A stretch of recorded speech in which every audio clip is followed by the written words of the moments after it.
Now that's what I call wiffle ball. Does anyone around me feel the same? Put your fist up and vent your pain. Does anyone around me? We have hit the All-Star break of the 2013 season. Now let's recap on each team's season so far. We'll start off with the Raptors. This team has been in the middle of the pack the entire season, frequently going 1-1 on the Sundays. It all started off on a good note as the first overall pick in this year's draft, Brandon Fitzgerald, took down the Rivercats on the mound on opening day. But the team went on a losing streak after that as they lost 4 games in a row.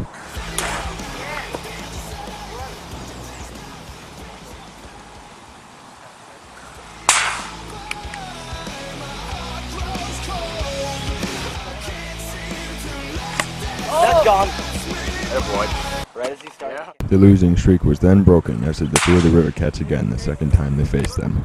GM Dan Anderson had 3 of the top 5 picks in this year's draft, so one has to think that this team's mediocre 5-8 start, along with the rough spell for ace Brandon Fitzgerald, is not what they had planned for. Bye-bye. Raptors did, however, pick up a key victory last Friday against the 51s, and the 4th overall pick, Mark Brusa, has looked exceptional as of late, batting at .541 so far in his rookie season. The Raptors are currently 1 seed behind the 51s, so this was a very meaningful game. The Raptors are going to have to win out the second half of the season if they want to achieve that 3rd seed entering playoffs. This may be difficult as they have to face the number 2 seed Rattlers 2 more times this season. The Raptors currently have the 4th seed at 5-8. Not far behind them is the Rivercats at 3-10. Team that had so much potential after draft day. Drafting stud Connor Scully and acquiring the very committed Nick Keogh on the same day has been nothing short of a disappointment so far this year.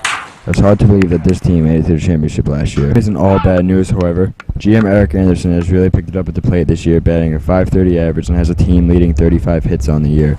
The supporting cast around him, however, has not picked up the slack. Connor Scully has not been able to attend many games due to prior commitments, but when Connor is there, this team isn't so bad. One can argue that the Anderson-Scully duo is the best in the league. Anderson is 0-5 on the mound this year, however, and is rapidly losing the title of an ace on the mound. One can also argue Anderson does not have run support, but there is no doubt that Eric Anderson is not as dominant on the mound as he was in previous years. The supporting cast around GM Anderson really needs to pick it up as the team has a league-worst .328 batting average. This 3-10 squad still has to face the current 1 seed 2 more times this season. They may have secured a playoff spot, however, as they have not yet lost to the last seed, being the Outlaws, despite some very close games. The Outlaws are 1-12 and are in desperate need to get some W's if they want to make the playoffs. Anything is possible. The Outlaws' only victory came when Jake Nichols was on the mound. The fact that this team only has 1 win is not surprising, but what is surprising is that the player that picked up their only victory was traded 24 hours after that victory. GM Ryan Fahey has made a plethora of questionable GM decisions, to say the least. His most recent was a blockbuster deal where he traded his team's future away in Jake DeLeo. The Outlaws now only have 1 pick to work with over the next 2 years. He traded all this over to the 51s for the trifecta of non-BT in boss. The Outlaws need to turn their season around, and GM Fahey thought this trade could do just that.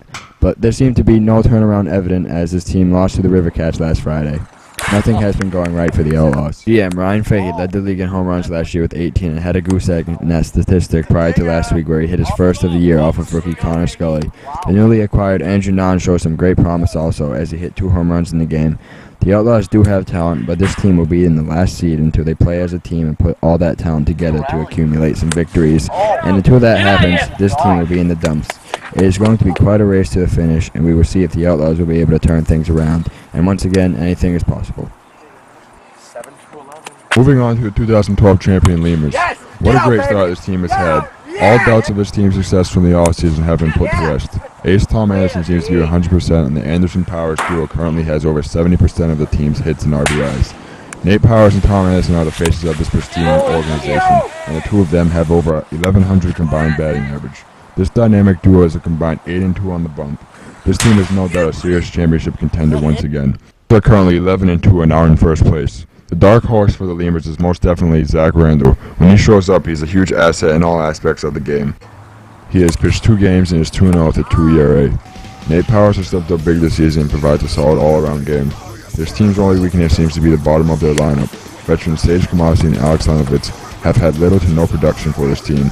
And with the recent release of Matt Sully, These two are really going to need to step it up.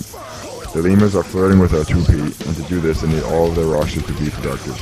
If this does happen, Sage Kamashi could have a championship ring before 70% of the league would. Let that sink in. The Lemurs were short-handed last week, however, and lost their second game to the Rattlers. The Rattlers were only one game behind the defending champs, and this too could be an interesting race at the end of the regular season. The 1 seed is between these two teams. Will the Lemurs repeat? Don't do that. No. No, Hamlin, no. That.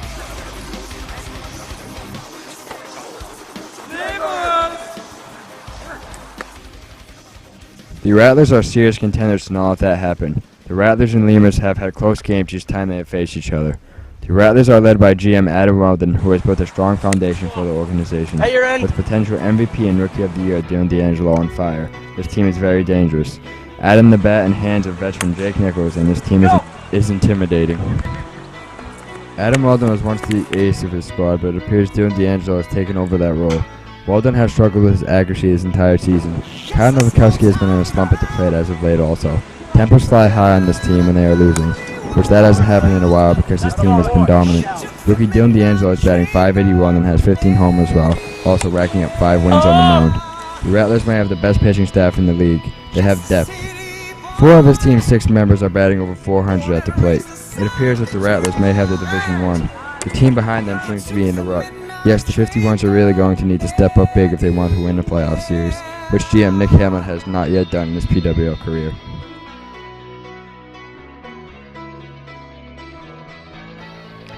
The 51s have the most feared hitter in the league as their captain and ace. Hamlin has surrounded himself with young talent after that questionable Outlaws trade. If Hamlin wasn't already carrying his team on his back, he sure is now. If the 51s get knocked out of the playoffs, at least GM Hamlin is set for the future with all the draft picks he received from that blockbuster deal. The 51s only need to win 2 more games this season to secure a bye week entering the postseason. Someone is going to have to step up big time. This team's major weak spot is their pitching. With their pitching, are they going to be able to win a playoff series? Nick Hamlin is the potential MVP and Triple Crown winner. He is having a remarkable season, shattering records left and right. Do the 51s have what it takes to rally around their GM and win in the playoffs?